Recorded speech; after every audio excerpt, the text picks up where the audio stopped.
Halo guys, ini ketemu lagi sama aku. Tapi di sini aku bukan sebagai MC, melainkan sebagai moderator yang bakal memandu sesi pembinaan kali ini. Nah, buat sesi pembinaan ini bakal dilaksanain selama 1 jam dari jam 19.45 sampai jam 20.45. Nah, karena nih teman-teman kayaknya udah pada gak sabar buat dengerin materi keren ini, aku langsung serahkan aja ke Kak Tiara Sabrina untuk sesi pembinaan LIDM Divisi ITDP. Nah, untuk Kak Tiara Sabrina, waktu dan tempat dipersilahkan. Oke, selamat malam semuanya. Assalamualaikum warahmatullahi wabarakatuh. Sebelumnya aku izin buat share screen dulu ya.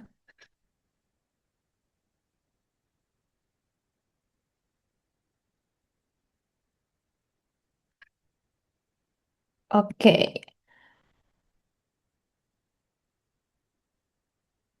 oke, aku mau on point langsung dan mungkin ini tuh udah aku rangkum lebih ke langsung ke tips-tips, terus contoh proposal tahun lalu dan ada sedikit perbedaan dari tahun 2024 sama tahunku yang menurut aku cukup harus dikonsider karena em, bedanya jauh banget dan perbedaan ini sangat berpengaruh ke hasil akhirnya, ke kejuaraannya. Oke, yang pertama coba kita deep dive ke ITDP dulu. Tapi sebelum kita masuk ke ITDP, aku mau kalian ngerti dulu tentang LIDM ini. Tapi karena kalian juga udah pasti nyiapin proposal, aku cuman mau ngingetin aja kalau LIDM ini bukan buat mahasiswa jurusan pendidikan. Karena gini, LIDM kan Lomba Inovasi Digital Mahasiswa dan beberapa orang itu menganggap, beberapa peserta itu menganggap dan berpikiran kalau LIDM itu fokusnya ke pendidikannya aja dan beberapa ngira karena ini inovasi di bidang pendidikan, jadi AI-nya AI atau teknologinya itu nggak cukup advance. Tapi based on pengalamanku, ternyata AI terus teknologi yang dipakai, tech stack yang dipakai itu advance banget karena kita bidangnya ke ITDP ya.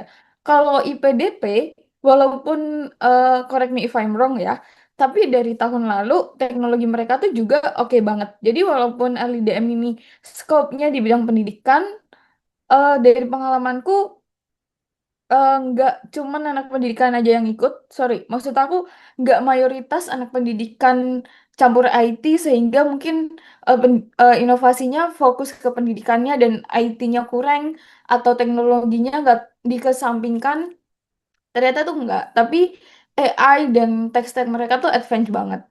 Intinya gitu aja. Jadi eh usahain inovasi kalian tuh bener-bener eh sesuai rubrikasi yang jelas, tapi eh, jangan menganggap kalau di LIDM itu fokusnya ke pendidikan-pendidikan aja. Dan jangan nganggap kayak, oh mungkin LIDM tuh di stacknya lebih ringan daripada gemastik, daripada lomba-lomba IT lainnya. Ternyata tuh enggak, bedanya lebih ke LIDM skopnya di pendidikan aja. Dari segi IT mereka tuh challenging juga. Oke, next. eh ini beda IPDP sama ITDP, tapi aku singkat aja ya. Intinya kalau IPDP kan outputnya udah pasti beda ya. Yang diminta itu udah pasti beda. Tapi yang jadi pembeda kuat banget yang aku tangkep IPDP sama ITDP.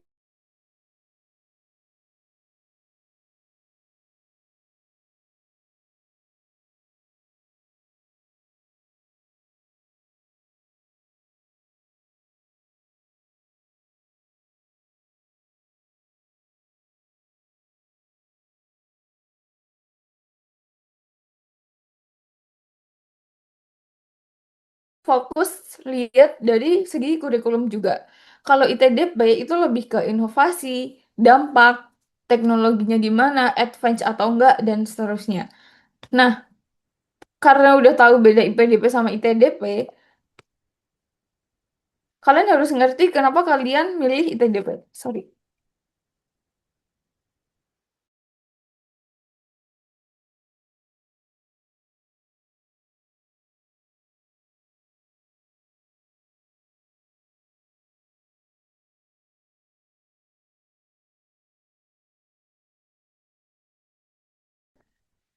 Ini udah aku cek di bagian sini ya.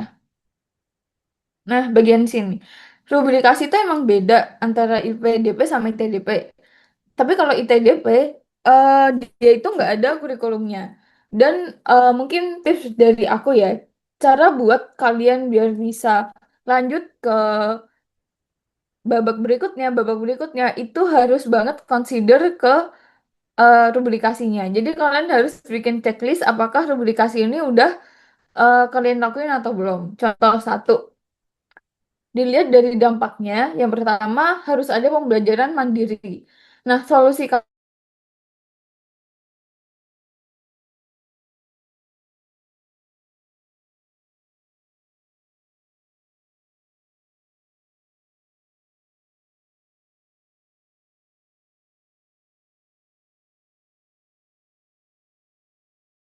pengimplementasian belajar mandiri. Terus satu slide lagi buat interaksi dalam pembelajaran. Jadi benar-benar dari rubrikasi ini kita harus breakdown satu-satu gitu. Jadi kalau misalkan kalian udah ke ITDP,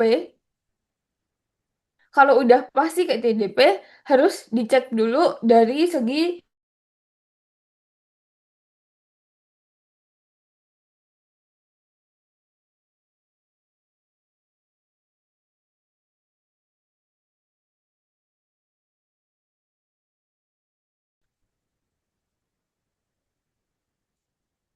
next. Mungkin karena waktunya singkat, aku mau langsung ngasih lihat proposal. Tapi mungkin proposalku ini juga udah bisa diakses ya, karena udah masuk database di Prodigi juga.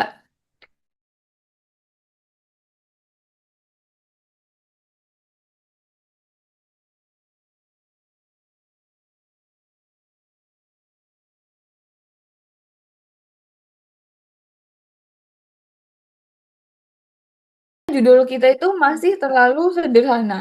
Jadi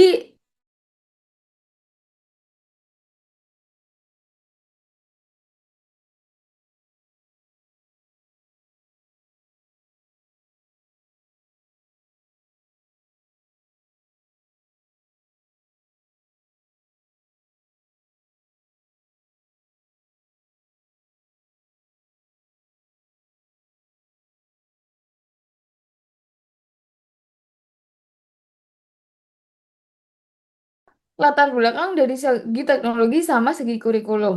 Nah, tips dari aku adalah kalian tulis di latar belakang dari segi teknologi apa pain point yang mau kalian selesaikan. Terus dari sisi pendidikan itu apa pain point yang mau kalian selesaikan. Tapi ingat tadi ada slide tentang em, apakah kalian benar-benar masuk ke ITDP. Itu contohnya ada kayak gini.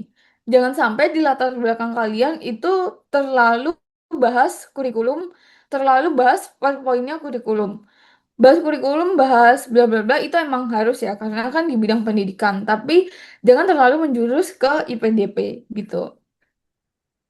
Terus yang bikin challenging juga di teknologi di ITDP ini karena ada dua pain point berbeda dari segi teknologi sama dari segi pendidikan, jadi buat blendingnya itu susah. Jadi menurut aku di review berkali-kali sampai dia enak dibacanya.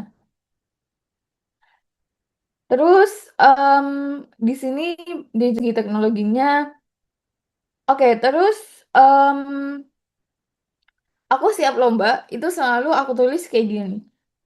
Cortex, ini kan ide aku Cortex ya.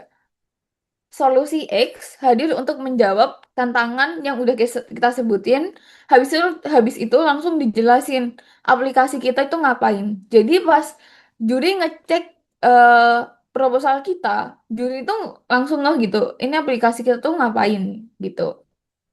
Terus berikutnya di sini juga aku jelasin kompetitornya. Karena gimana pun juga yang namanya inovasi itu kan harus ada keterbaruannya apa, problem yang di solve itu apa, terus apakah benar-benar efisiensi dan apakah ide kita itu baru.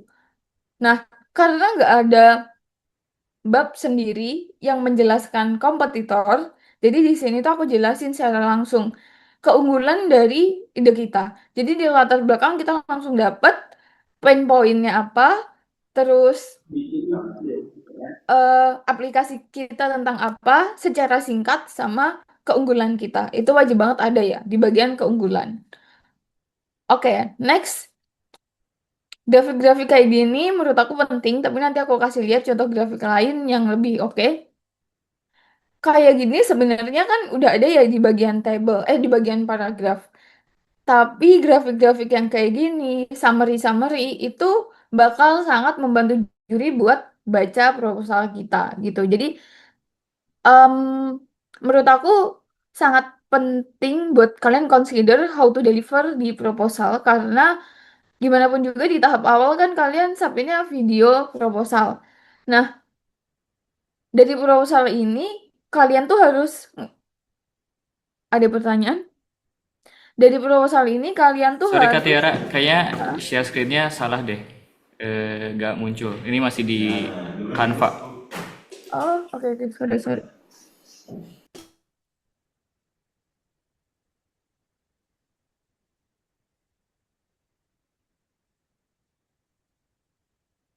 Oh iya. Oke, aku back to atas tapi aku singkat aja ya. Jadi intinya ini judulnya. Terus jangan terlalu general. Ini kesalahanku juga karena kesalahan timku karena kita terlalu general. Solusi AI untuk transformasi belajar adaptif. Itu tuh lebih ke tema gitu.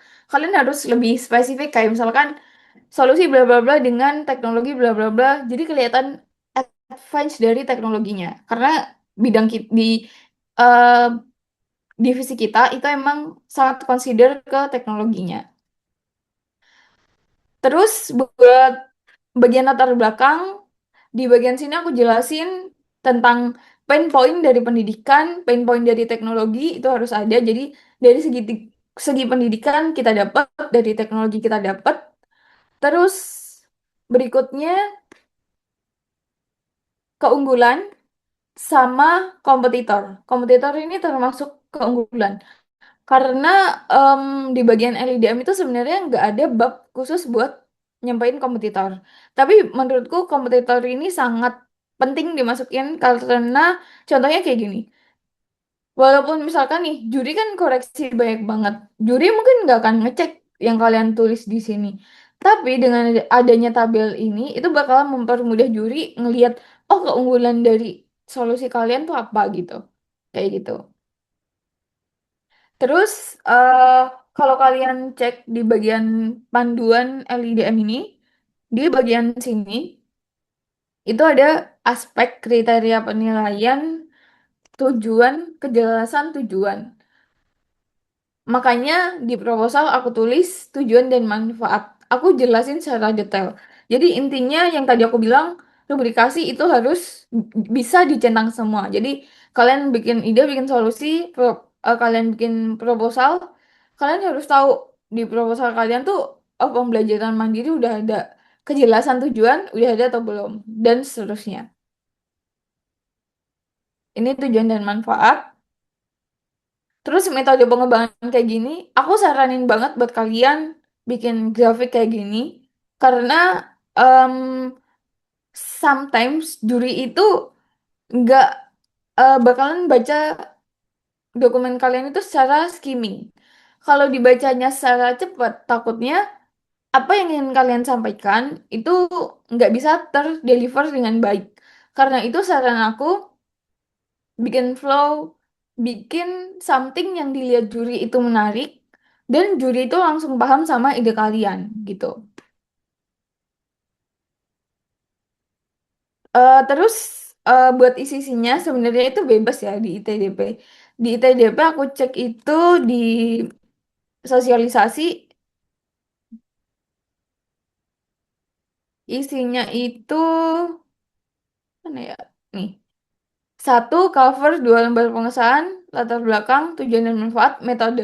Di dalam metode itu nggak ditulis misalkan kita harus nulis back end gimana, front endnya gimana, novelty gimana tuh nggak. Jadi sebenarnya semi bebas, tapi kalian ditulis babnya tuh ini, tapi sebabnya gimana, bebas tergantung solusi kalian masing-masing. Nah, Karena aku di sini, ini tuh mirip sama PKM aku ya. Aku juga tulis studi literatur, terus how to design the system, terus implementasi fungsionalnya gimana, cara aku implementasiin AI, ini juga aku kotakin. Karena AI di ITDP itu juga dinilai tinggi. Terus ini semua paragraf di bagian bawahnya, ini semuanya mengacu penjelasan dari metode. Jadi simpelnya itu juri pas baca metode pengembangan kalian nggak perlu baca sepanjang ini. Dengan lihat ini aja dia bakalan langsung paham kira-kira yang kalian lakuin di solusi kalian itu apa gitu. Oke, mungkin nanti kalau misalkan kalian butuh lebih jelasnya, ini proposalnya juga udah di publik, nanti boleh minta aja. Aku mau jelasin yang poin-poin pentingnya aja. Terus eh yang paling paling penting dan menurut aku pas itu aku banyak revisinya itu di analisa fungsional. Analisa fungsional itu adalah poin utama dari proposal kalian karena di bagian ini kalian itu deliver kira-kira solusi kalian itu kayak gimana. Jadi kalian itu ngelis fitur kalian apa, inputnya gimana, dan apa yang dilakuin sama fitur itu. Karena di situ aku bikin, sorry, di situ tim kita bikin satu aplikasi secara utuh, jadi banyak fitur yang tumpang tindih. Maksud aku gini, misalnya di sini ada generatif AI video belajar. Di dalam fitur ini, itu ada subfitur tentang AI juga. Nah, kalian itu harus ngedefine kira-kira perlu nggak masukin subfitur itu ke dalam tabel ini, ke dalam tabel ini. Kalau misalkan kalian rasa satu fitur aja udah merepresentasikan, ya udah berarti cukup satu fitur itu aja. Karena kalau misalkan terlalu banyak, itu malah bikin juri itu kurang paham gitu. Kayak sebenarnya MVP, sebenarnya fitur utama yang mau kalian tunjukin itu apa, jadi kurang kelihatan gitu. Jadi saran aku buat analisa fungsional ini brainstorming satu tim, dicek bener-bener kira-kira udah cocok atau belum, kira-kira ada nggak fitur yang redundant atau malah belum terdeliver dengan baik di bagian ini gitu. Karena ini poin yang penting banget di proposal ITDP. Terus lanjut di bagian sini itu aku jelasin setiap fitur. Jadi di bagian sini tim aku tuh jelasin setiap fiturnya gimana. Balik ke tips yang awal tadi, semua tuh aku kasih grafik. Jadi misalkan juri em, baca secara cepat, dia tuh bisa baca dengan mudah dari grafik ini. Misalkan, oh si usernya nerima input dalam bentuk apa, di extract, terus di merge dan seterusnya itu bisa dilihat dari grafik ini gitu. Ini semuanya sama aja, cuman ini beda fitur, beda grafik. Jadi bebas, nggak harus didesain kayak gini, nggak harus kalian apa, nggak harus kalian kasih per fiturnya itu gimana, tergantung solusi kalian masing-masing. Tapi yang jelas kalian harus consider dari segi juri itu kira-kira tuh cara mereka baca proposal kalian itu kayak gimana gitu.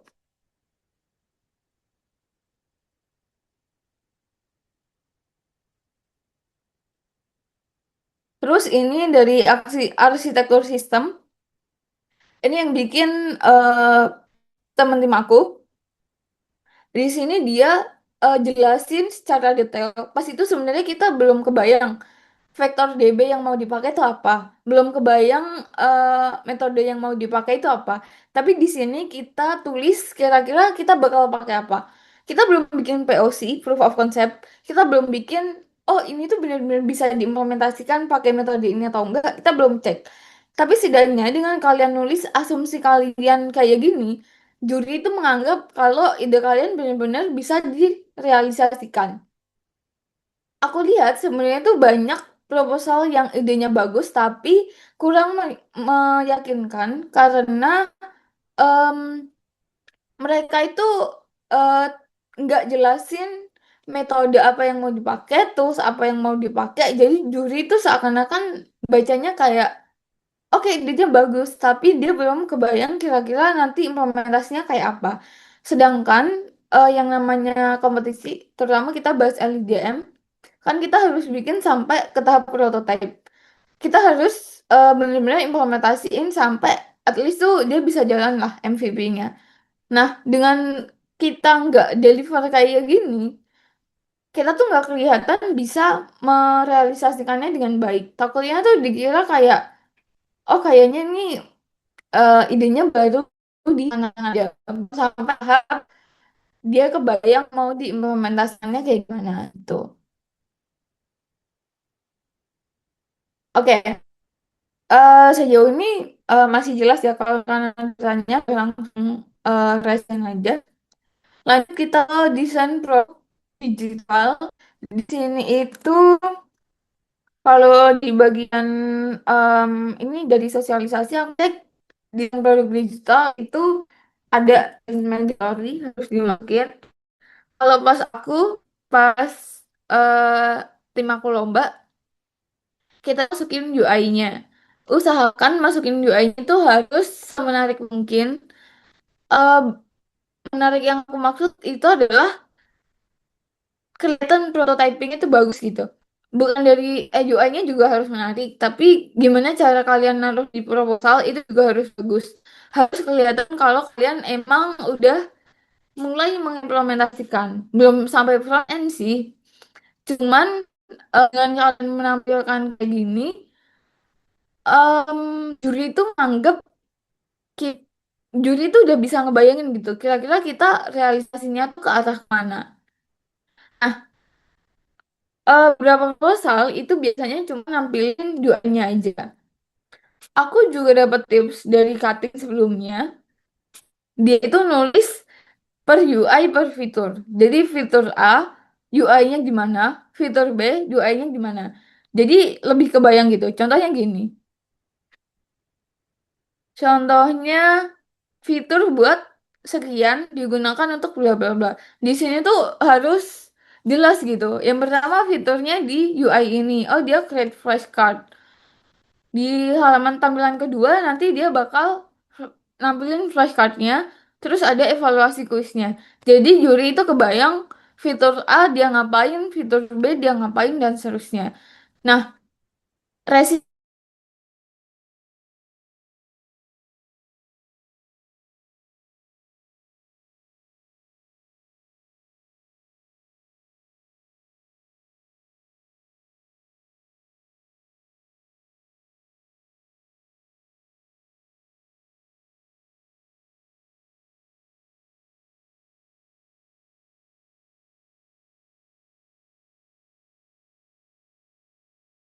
identifikasi masalah, pengembangan prototipe ini tuh sebenarnya umum, general, bisa kalian pakai juga kegiatan-kegiatan ini karena semuanya mirip.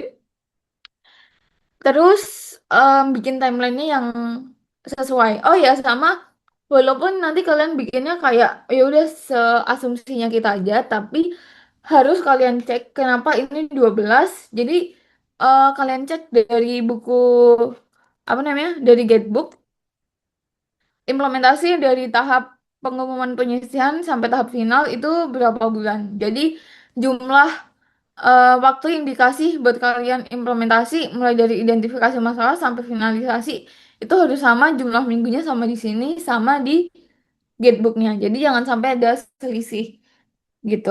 Takutnya kalau jurinya teliti nanti kayak em, apa ya ada gap gitu lah. Oke, terus em, salah satu ciri dari proposalku itu sebenarnya aku hampir selalu masukin grafik-grafik kayak gini. Karena em, beberapa juri kan emang skimming. Jadi sebisa mungkin kita tuh bertindak sebagai pihak yang berusaha mendeliver proposal ini memudahkan si juri buat nerima apa yang pengen kita deliver.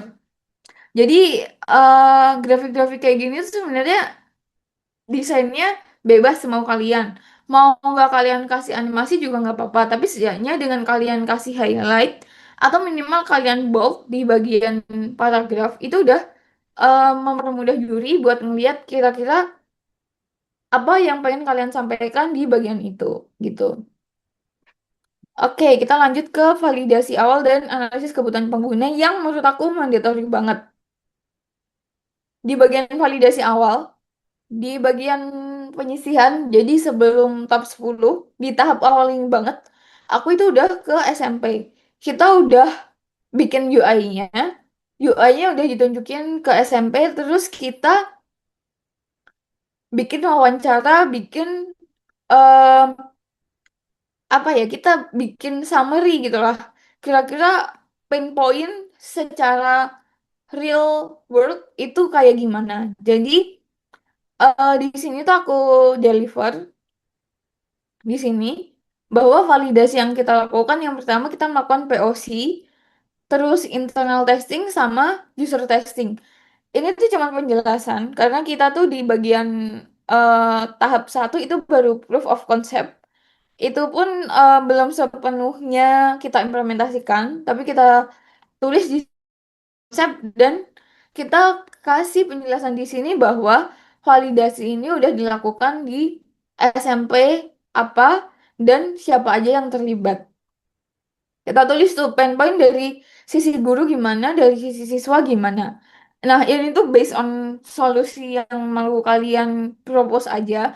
Karena aku pas itu pain pointnya dari sisi guru dan juga dari sisi siswa. Jadi di sini validatornya ya guru dan siswa. Kalau kalian sekedar guru, ya udah tulis guru aja. Kalau siswa ya siswa aja. Tapi yang jelas tuh apa yang kalian deliver di sini tuh buat nunjukin kalau udah ada SMP yang udah ada sekolah yang pengen yang kalian gandeng dan ada pain point nyata yang mau kalian selesaikan gitu. Jadi nggak sekedar di latar belakang kalian tulis pendidikan menghadapi ancaman bla bla bla dari jurnal, tapi juga dari eh, kehidupan nyata di suatu sekolah gitu. Jadi di user asli gitu lah. Oke, terus di sini ada rencana validasi. Jadi kalau di sini di atas ini lebih ke proof of concept dan validasi yang udah dilakukan. Di bawah itu aku jelasin, sorry, kita jelasin dari tim kita jelasin eh validasi apa yang akan kita lakukan. Ini tuh semuanya juga based on publikasi. Nih, rencana dan target validasi. Makanya kita masukin ke proposal. Jadi intinya cara achieve nilai tinggi di proposal biar masuk top 10 adalah ya ikutin publikasi. Banyak proposal tuh biasanya idenya bagus banget, tapi publikasi nggak tercentang. Misalkan dia nggak nulis nih cara validasinya gimana. Akhirnya nggak lolos karena dia kehilangan 10 poin. 10 poin itu kan gede ya. Jadi saran aku kalian checklist semua dari si publikasi ini gitu. Sorry.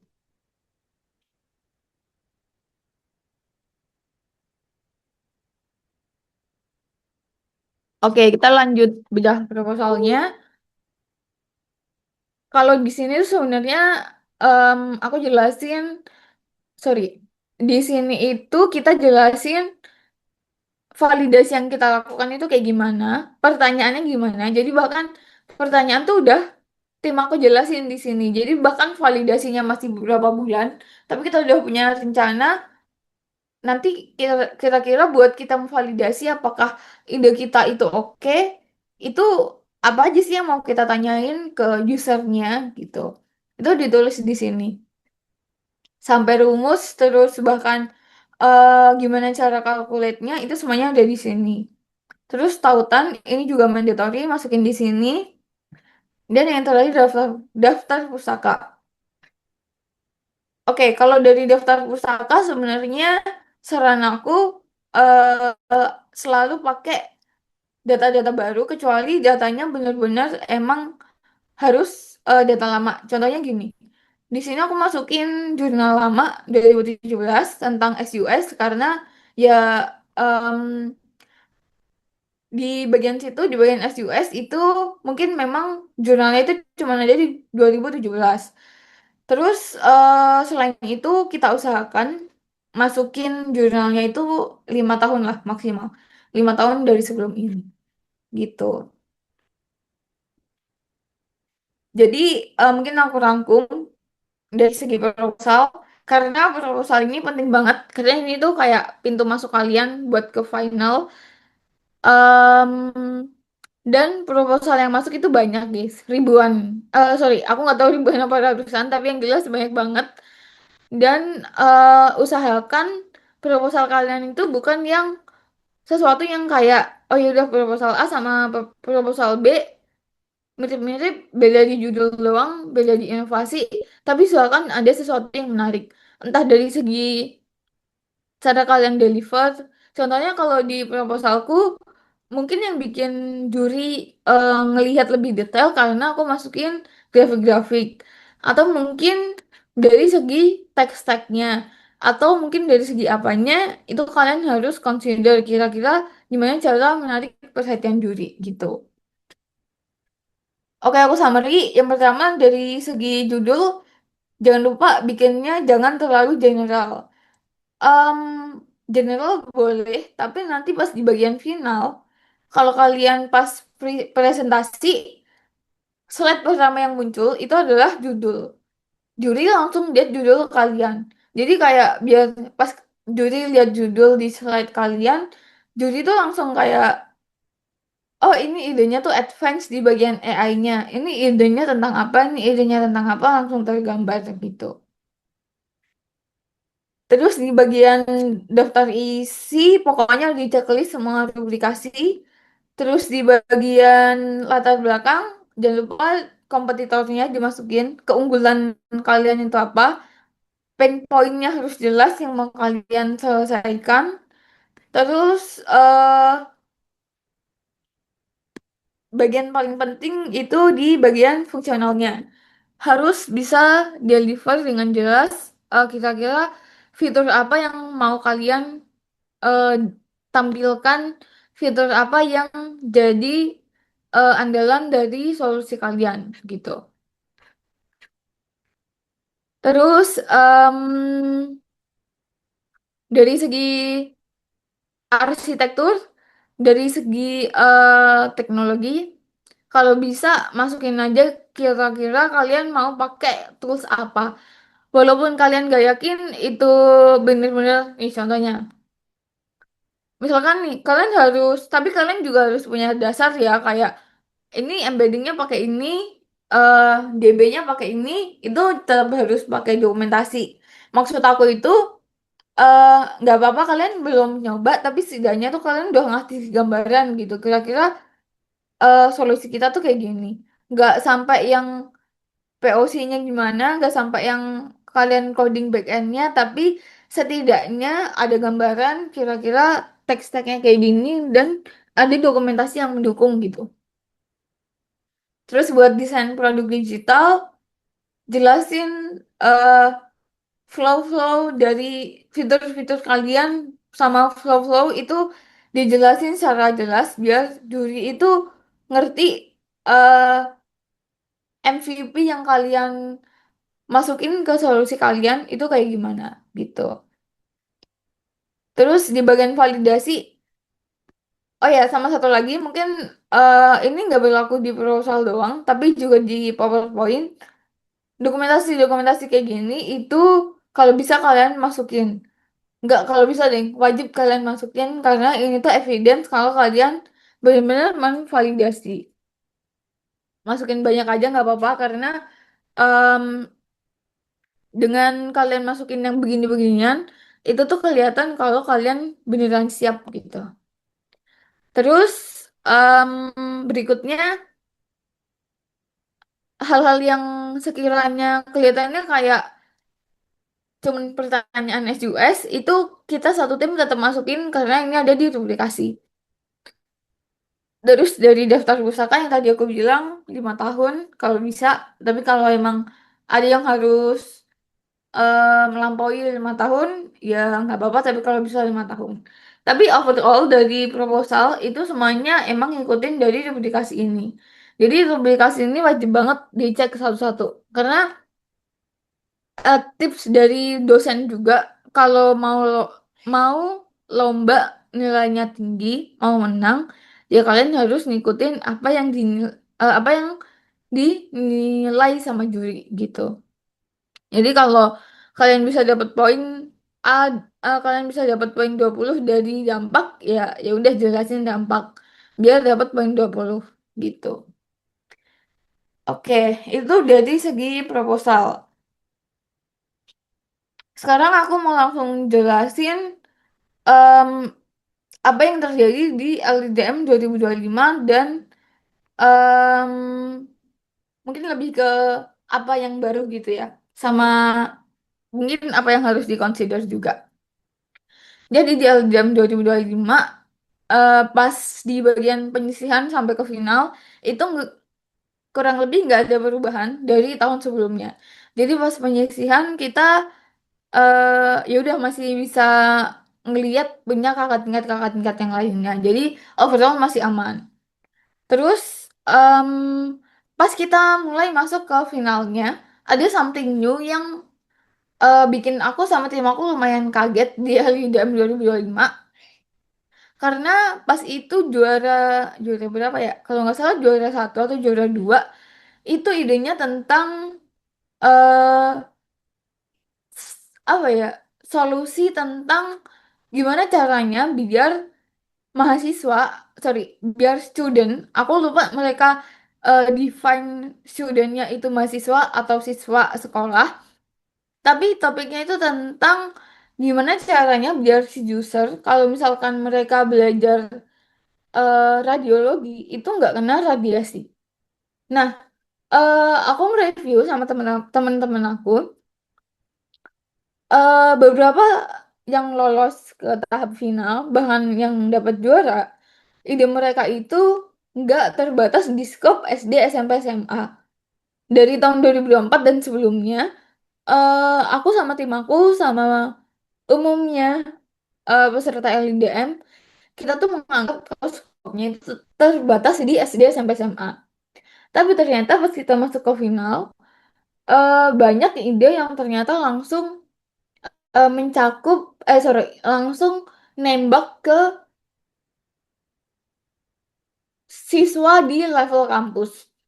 Aku nggak tahu sama mereka karena kan eh, aku nggak lihat presentasi mereka, tapi eh, mungkin walaupun sama mereka nggak langsung di deliver kalau ini usernya bakal anak kuliahan dan seterusnya, tapi dengan ide mereka bahas radiologi, bahas bahkan saya ingat aku ada tentang teknik sipil ya kalau aku nggak salah.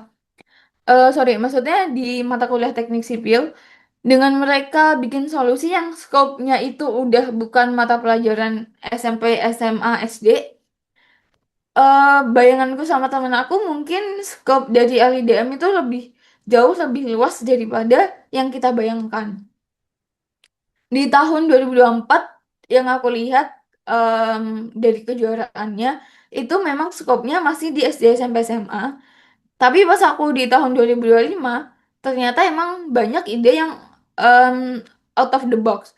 Emang bagus idenya, tapi pas itu kita belum ngerti kalau ternyata skop LIDM tuh luas gitu. Jadi mungkin, tapi itu harus dikonfirmasi lagi ya. Mungkin kalian bisa tanya ke panitia atau apa, kalian tanyain skopnya itu memang terbatas sampai SMA atau kalian bisa menjurus ke jurusan tertentu. Karena pas itu emang menjurus gitu ke bagian kesehatan, menjurus ke fakultas ini, ke program studi ini di level mahasiswa gitu. Jadi dan karena mereka menang, jadi mungkin asumsi kita emang skopnya itu nggak seterbatas yang kita kira. Jadi saran aku kalian konfirmasi buat ngecek kira-kira skopnya itu emang di skopnya itu sebesar apa gitu. Karena buat aku sayang kalau misalkan kalian membatasi diri kalian buat idenya itu di tahap di level SD sampai SMA, tapi ternyata nggak ada peraturan, skopnya cuma sampai situ aja.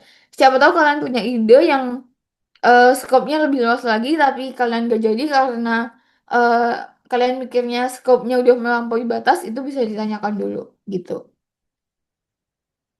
Terus ini depends on tahun lalu, tim aku ada tiga hal yang kita bingungkan. Yang pertama, bukan pertama, yang utama itu fokusnya itu harus kemana? Kita tuh bingung antara kita harus fokus ke media delivernya, ke proposal video, atau fokus ke technical atau fokus ke pendidikan.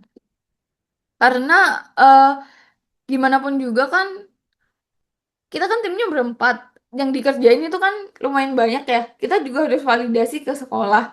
Kalian ke sekolah itu nggak cuman datang sosialisasi selesai nggak, tapi kalian juga tanda tangan, ngajuin surat dari kampus, surat pengantar ke sekolah, minta persetujuan, kalian set jadwal, kalian adain kuis dan seterusnya.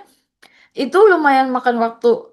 Nah, dari pengalaman tim aku, kita itu bagi. Jadi, oh, yaudah kamu si A fokusnya ke proposal, si B fokusnya ke video, si C fokusnya ke ini, si D fokusnya ke ini. Semuanya di blend. Jadi kayak misalkan aku fokusnya ke bagian A. Tapi kalau misalkan temanku di bagian B butuh, ya kita ke bagian B. Tapi yang jelas, em, jangan terlalu fokus di proposal aja, jangan terlalu fokus di technical aja, tapi nggak ngurusin pendidikan dan sebaliknya. Jadi semuanya tuh sebenarnya rata guys. Jadi kalian tuh harus ngecek kira-kira pas kalian deliver itu lebih dicek teknologinya atau pendidikannya atau proposalnya. Misalkan di tahap satu, oh kita butuh validasi, kita butuh mungkin kita butuh POC buat nampilin ke sekolah. Tapi kalian harus lihat di tahap satu kita tuh nggak wajib, saya ingat aku kita nggak wajib ngumpulin dari segi kodenya ya, atau kita wajib ya, tapi sampai prototipe aja. Tapi yang jelas, misalkan di tahap satu eh kita belum terlalu dicek bagian ininya. Ya udah kita fokusin ke sini dulu. Kalau bagian yang difokusin udah selesai, baru kita ngerjain yang lain gitu. Karena waktunya tuh sangat mepet gitu. Dan pas itu lumayan challengingnya di bagian waktu. Nanti aku jelasin di bagian akhir kenapa waktu timelinenya itu cukup padat. Oke, who's the winner and why? Ini yang aku jelasin tadi. Something new di 2025 bahwa skopnya itu ternyata lebih luas dari yang tim aku bayangkan. Ternyata kita bisa ngide di atas level SMA, kita bisa ngide di atas level sekolah, kita bisa ngide em, misalkan dari segi mungkin bahkan nggak harus mata pelajarannya atau gimana inovasinya, intinya skopnya tuh ternyata lebih luas dari yang kita bayangkan. Nah, dengan kalian punya scope yang lebih luas kayak gitu, ya otomatis kalian bisa em, punya ide atau inovasi yang mungkin lebih oke lagi gitu. Kayak gitu. Jadi saran aku, mumpung masih belum deadline, kalian tanyain dulu kira-kira scope-nya itu benernya itu sampai mana gitu. Oke, next. Timeline setting, kode, validasi proposal. Ini semuanya harus dilakuin bersamaan. Kenapa? Karena pas itu based on my experience, pas kita lagi ngoding, kita harus kita lagi ngoding. Ternyata waktu validasi buat ke sekolahnya itu mepet banget. Jadi kita harus beresin kode, besoknya langsung validasi, proposal juga belum jalan. Jadi intinya jangan lupa setting PIC masing-masing, jangan meringankan satu beban. Misalkan kalian kayak, oh ya udah kita kan divisinya teknologi, nggak perlu validasi yang gimana-gimana lah. Jadi yang penting teknologinya advance ya udah, jangan gitu. Jadi karena kita ITDP, teknologinya dilihat, ya udah berarti semuanya malah harus kalian katakan gitu. Intinya ya BIC-nya kalian tentuin gitu lah dari awal. Terus consider things lagi. Pas validasi ke sekolah itu kita nggak bisa sekali jalan. Karena tips dari aku, sorry, tips dari pengalaman tahun lalu, di bagian proposal, sorry, di bagian laporan, itu kita nulis hasil atau impact, karena kan ada publikasi impact. Kita tulis impact adanya aplikasi kita itu kayak gimana gitu.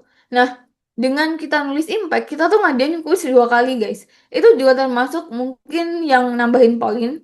Karena kita eh, ngelakuin pretest sama post test. Jadi kita pretest, terus siswanya disuruh pakai aplikasi, terus kita post test gitu.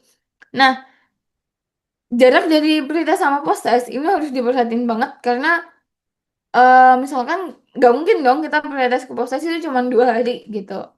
Dan waktunya itu sangat singkat. Intinya set PIC gitu aja. Next, secret key biar menang. Sebenarnya semuanya udah aku jelasin di awal tadi. Yang jelas, yang pertama karena ini tahap proposal, banyak proposal dari pengalaman aku, banyak proposal yang idenya bagus tapi nggak kebaca sama juri, nggak menarik perhatian juri karena mereka kurang bisa mendeliver sesuatu dengan menarik. Contohnya gini, aku pakai metode bikin flow, bikin grafik-grafik biar juri itu bisa langsung paham apa yang mau aku deliver. Jadi kalian tuh harus mutusin em, apa yang mau kalian deliver itu semuanya harus tersusun dengan baik dan menarik. Jangan sampai kalian bikin proposal lomba itu kayak bikin jurnal buat eh conference, atau sorry, maksudku bikin paper buat conference. Jangan sampai kalian bikin em, proposal lomba itu kayak ya udah isinya teks semua. Nggak apa-apa, tapi kalian tuh harus ngasih lihat ke juri poin apa yang mau kalian sampaikan. Intinya pertama harus deliver dengan menarik. Yang kedua, timelinenya harus benar-benar diperhatiin. Karena gini, em, kita tuh di divisi teknologi pas itu, pas waktu final, aku lihat dari tim lain ya, AI, tech stack, tools mereka itu advance semua. Jadi kita tuh dituntut teknologinya harus oke, dari segi impact sosial ke pendidikannya, sorry, bukan sosial, impact ke pendidikannya oke, validasi, terus interaksi pembelajaran, semua yang ada di rubrikasi itu banyak banget kan checklistnya. Jadi em, intinya jangan sampai kalian fokus ke satu hal mengabaikan yang lain gitu. Terus misalkan nih ada lagi tips dari cutting dari yang 2024. Kalau udah mepet deadline, gak usah terlalu fokus ke technical karena kita cuma sampai prototype.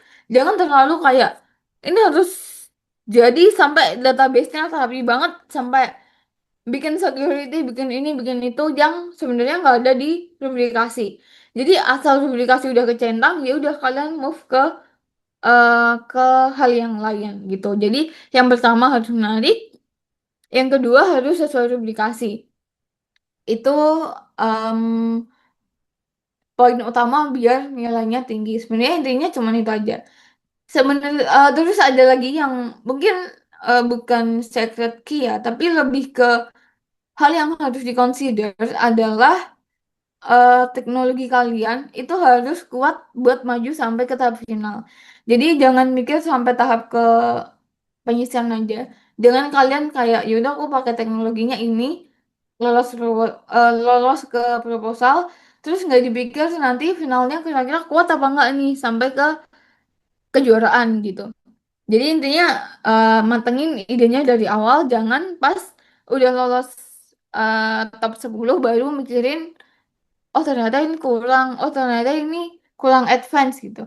Karena pengalamanku yang tahun kemarin, AI-nya mereka benar-benar oke sih. Jadi dari segi tech stack, inovasi, AI yang dipakai itu oke banget. Dan urgensi mereka tuh bagus banget. Contohnya yang tadi radiologi. Aku ingat juga, eh ini yang disampaikan sama juri ya.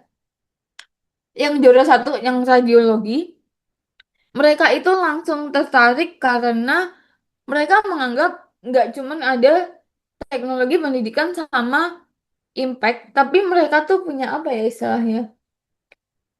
Eh, apa ya? Juri bilangnya semacam simpati. Jadi kayak mereka timnya itu bilang biar siswanya itu nggak kena radiasi. Kata biar nggak kena radiasi atau semacamnya itu sama juri itu dianggap simpati.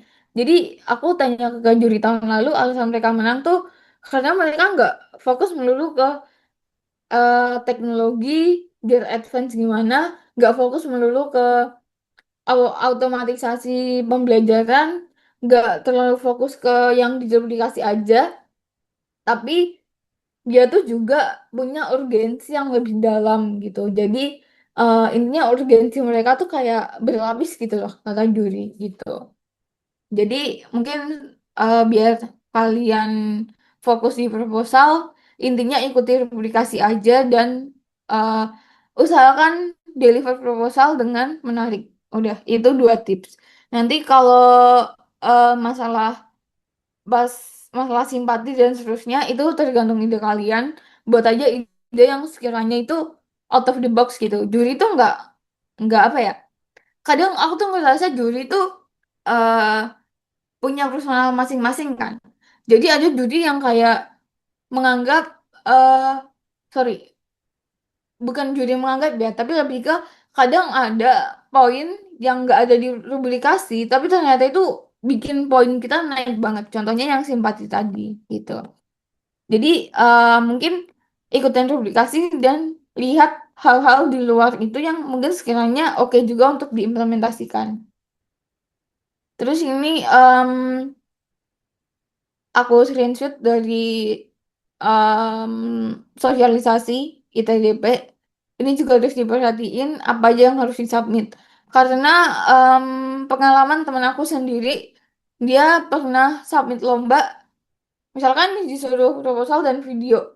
Mereka malah nyantuminnya cuman proposal, cuman video. Atau bahkan ada juga temen aku yang misalkan nih dia masukin proposal, proposal dia idenya ITDP, tapi pas dia milih kategori masuknya IPDP. Nah itu pasti poinnya minus banget karena ya apa publikasi yang disampaikan, publikasi yang dibikin buat nilai, dibuat melakukan penilaian itu pasti beda gitu. Jadi diteliti pas lagi submit gitu. Udah dari aku cukup sekian sih. Mungkin karena belum eh masih ada waktu juga, jadi pastiin ide kalian bisa terdeliver, bikin proposal yang menyesuaikan publikasi, jangan sampai ada yang kelewat satupun kalau bisa. Dan yang ketiga, bikin ide yang punya value lebih dari publikasi tersebut gitu. Oke, mungkin sekian dari aku balikin ke MC. Mohon maaf jika ada salah kata. Oke, terima kasih Kak Tiara untuk materi yang tadi keren banget sih. Aku sih tadi ngerasa ya untuk materinya tuh tadi daging banget sih, terutama buat yang pengen ikut RIDM dan yang sekarang lagi ngejalanin RIDM. Nah, sekarang boleh banget guys, kalau misalkan ada yang pengen nanya, ada pertanyaan, boleh langsung aja tanya langsung di sini. Karena kapan lagi kan ya, kita bisa nanya langsung ke Kak Tiara yang udah punya banyak pengalaman di lomba-lomba kayak LIDM ini. Boleh, kalau misalkan ada pertanyaan, langsung raise hand aja. Ya.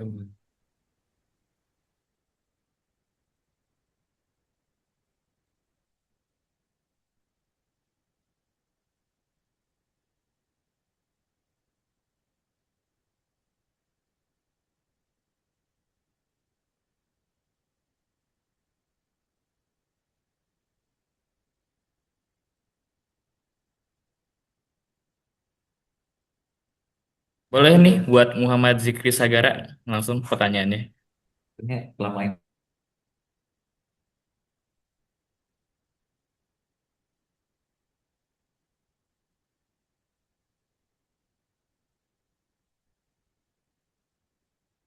Mulai langsung nanya. Boleh Atau atau perkenalan dulu nih. boleh langsung nanya. Assalamualaikum warahmatullahi wabarakatuh. Mungkin saya langsung nanya aja ya. Misalnya kan di aplikasi atau mobile nih LLDM-nya. Nah, Jok itu lebih nilai tampilan UI-nya atau fungsional aplikasinya gitu. Oke. Em, Kalau kita bahas proposal, dua-duanya pasti dicek sama juri. Terutama UI karena UI kan sangat menggambarkan flow kalian tuh gimana.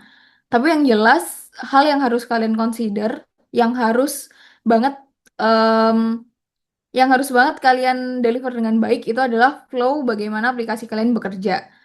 Tapi tapi kita juga harus tetap memperhatikan UI-nya, fungsionalnya dan seterusnya. Karena gimana pun juga, pas kita nanti present ke juri, UI yang bagus itu pasti bakal menarik juri. Gak cuman menarik aja, tapi UI yang bagus itu bakal kelihatan kalau sistem kalian itu benar-benar bisa bekerja dengan baik. Bukan cuman prototipe biasa gitu. Nah, oke, ada satu hal yang aku ingat belum aku sampaikan dan ini terkait dengan pertanyaan ini terkait dengan fungsional. Jadi pas aku lagi present ke juri, pas tim aku lagi present ke juri, kita itu ditanya tentang teknis. Gak cuma tim kita aja, tapi hampir semua tim itu ditanyain teknikalnya dengan sangat dalam. Karena balik lagi kita itu kan ITDP. Kita itu benar-benar ditanya how to build AI kita tuh kita pakai AI-nya apa. Jangan sampai kita tuh cuman manggil API aja. Jadi jangan sampai kita cuman kayak ya udah kita pakai API misalkan aku kan case-nya pakai Gemini ya. Misalkan cuman pakai Gemini, kita nggak ada train AI apapun, kita cuman apa sih? Cuman integrate antar platform. Nah, itu juga harus dicek, juga harus dikonsider karena walaupun kalian sekarang tahap pertama, eh usahakan mikirnya itu sampai di tahap final. Jadi eh tetap cek kira-kira teks tag yang kalian pakai itu eh, kurang sorry udah cukup atau belum buat consider novelty kalian buat deliver novelty kalian buat deliver kalau kalian itu benar-benar berinovasi gitu. Pas itu kami ditanya, jadi kita bikin satu fitur, terus di situ ada AI, terus ditanya ngeterinnya gimana, arsitektur AI-nya gimana, dan dalamannya gimana. Dan pas itu tim kita bener-bener jelasin hitungannya dari dalam AI-nya. Jadi matriks fungsional yang dipakai AI, bahkan sampai AI itu kan dalamnya matriks dan function matematika itu juga kita jelasin. Jadi antara UI sama fungsional itu dua-duanya penting karena Em, jurinya itu ada beberapa guys. Ada juri yang mungkin fokusnya ke teknis banget. Ada juri yang fokusnya ke bagian em, inovasinya. Mungkin kalau dia bagian inovasinya, dia bakal ngelihat UI-nya banget itu dilihat. Kalau misalkan dia teknikal, dicek teknikalnya banget. Jadi dua-duanya tuh penting. Nah, tadi yang aku bilang, set PIC masing-masing, bagian UI siapa, bagian teknik siapa, bagian validasi siapa gitu. Baik kakak, terima kasih udah terjawab. Oke. Oke, gimana guys? Apakah ada pertanyaan lagi?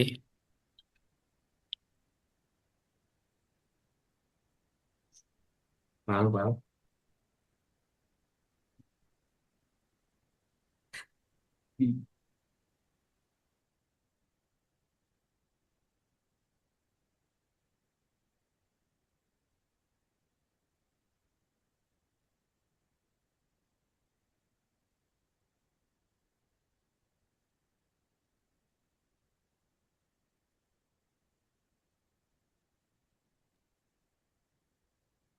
Mungkin ada pertanyaan satu lagi boleh ya?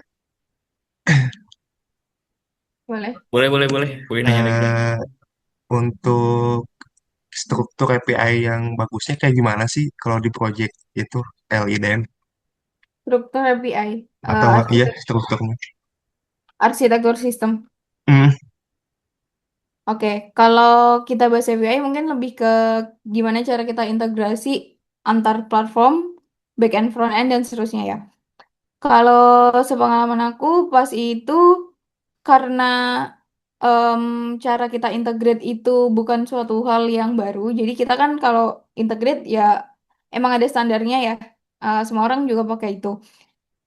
Yang lebih dikonsider itu sebenarnya lebih ke apa hal baru yang kalian sampaikan.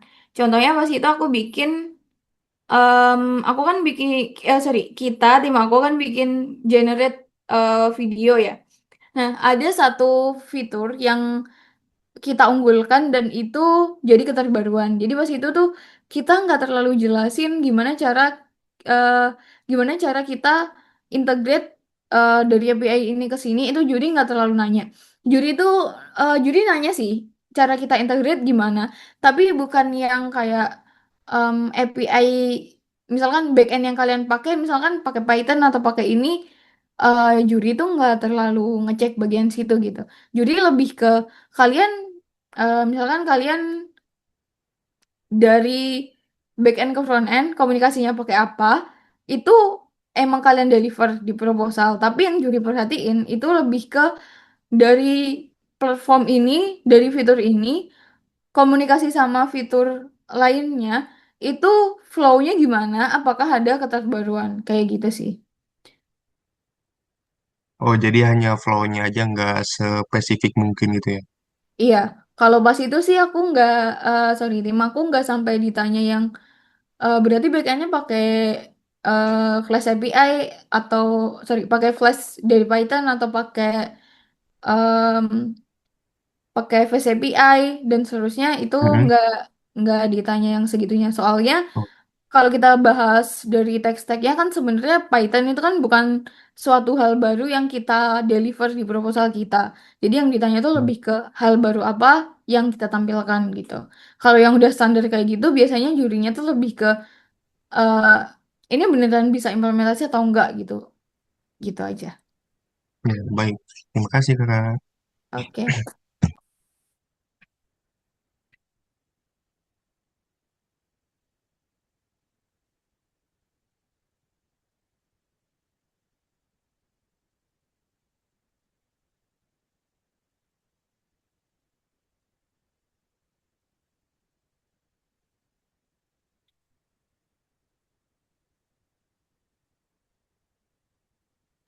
Oke, gimana guys?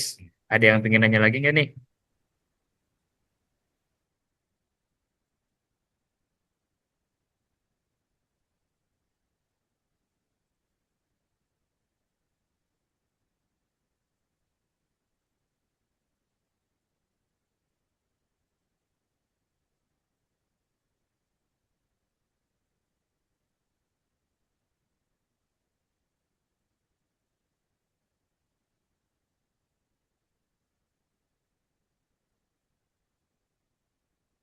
Hmm.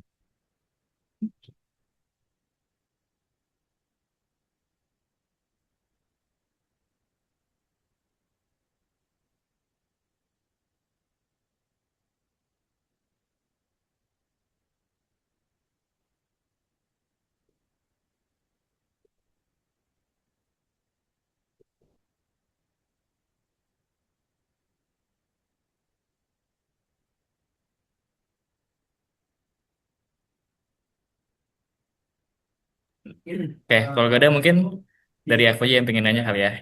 Pengen nanya ke Kak Tiara deh. Kira-kira ini mungkin buat teman-teman yang eh, baru mau mulai atau baru mulai banget nih. Ada nggak sih tips and trick biar kita tuh tetap semangat ngejalaninnya? Soalnya kan LDM ini lumayan panjang ya eh, progresnya.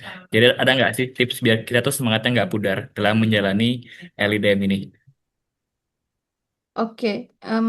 Mungkin tips utama biar kalian tetap fokus, sorry, tetap nggak burn out gitu ya, tetap mau lanjut lomba itu mungkin secara realistis harus tahu benefitnya. Jadi kalian harus tahu tuh, oh kalau lomba ini aku bisa dapat ini, kalau lomba ini aku bisa kenal sama dosen, aku bisa dapat prestasi ini, hadiahnya ini, aku bisa misalkan jalan-jalan keluar kota gratis dan seterusnya. Itu menurut aku bisa bikin kalian semangat. Terus yang kedua, jangan jangan apa ya, jangan mepet deadline aja karena pengalaman aku tiap mepet deadline dan gak kekejar itu akhirnya di akhir-akhir malah gak kesubmit gitu. Jadi jangan sampai gak kesubmit. Intinya tahu, pahamin aja benefit yang kalian dapat apa. Menurut aku itu em, hal utama yang bikin orang tuh tetap mau lanjut lomba gitu.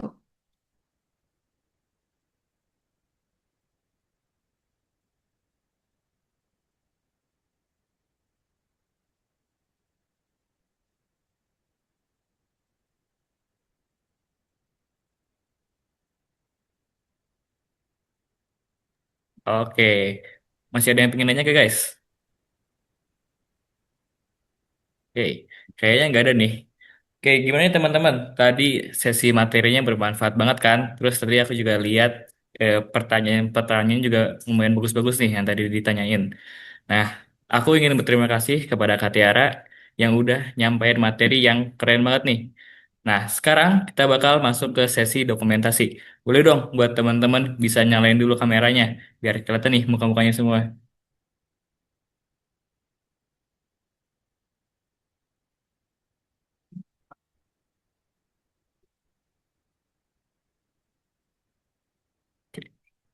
Boleh ya guys buat on cam semuanya biar bisa kelihatan nih muka-mukanya kayak gimana.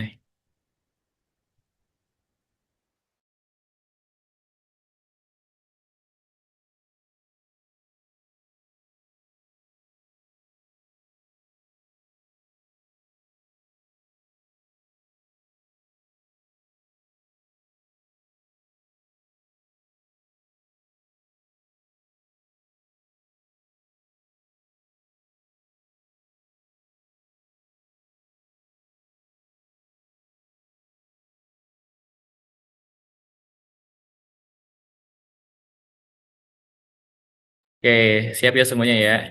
Satu, dua. Oke, mau sekali lagi. Oke, lagi ya guys. Satu, dua.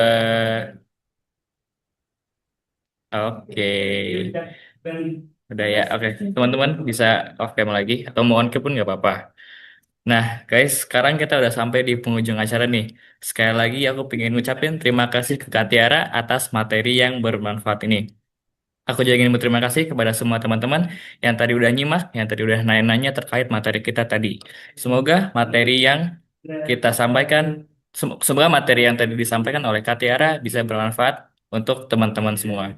Aku mewakili seluruh panitia ingin meminta maaf jika ada kesalahan baik dari perkataan maupun perlakuan. Akhir kata, acara ini aku tutup. Wassalamualaikum warahmatullahi wabarakatuh.